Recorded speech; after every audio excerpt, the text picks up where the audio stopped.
the Lord. The only reason I'm standing here is because I know that some of the people here are going through the same things that me and my wife have gone through. I've been married to Rose for 1 year, and we went for divorce, I guess 2 times, 3 times already,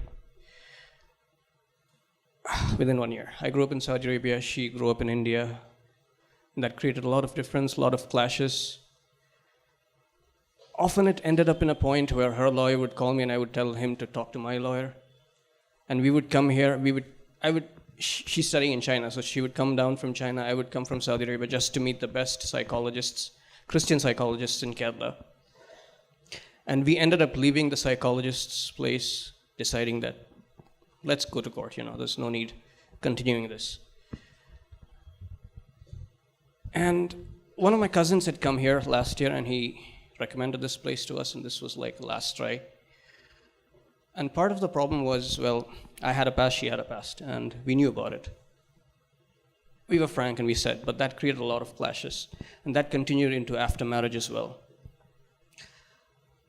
The problem is, we both grew up in Christian families, so most of what Uncle Victor was teaching, we knew it, but the part of the soul ties, that was very deep, and that we didn't know. And that had an effect on our marriage even afterwards.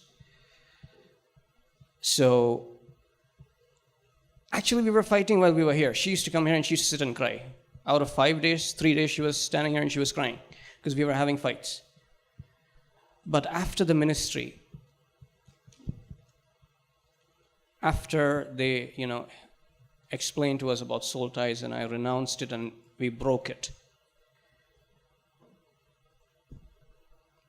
I think for the first time I trust her and she trusts me.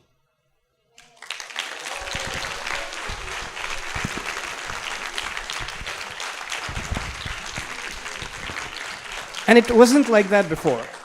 To maintain that level of trust, she had given me her Facebook ID, passwords, everything, and I would actually go through it. And she would take my phone, and that was much rare, but she would occasionally. So that showed a level of mistrust. We would pray together. We would go to prayer meetings together. All of it was together. We both come from Christian backgrounds. Her dad is a pastor. My dad is a pastor. All of it was, we had the right things. But implementing it in our lives and seeing the spiritual side of things, we didn't have it. That we got it after coming here. This was like our last try. And I thank God. I thank God for the ministry. I thank God for the anointing that He's given the ministry team and pastor and auntie over here. I'm especially standing here because I know there are many people like this, and I want them to be encouraged. May God bless you all.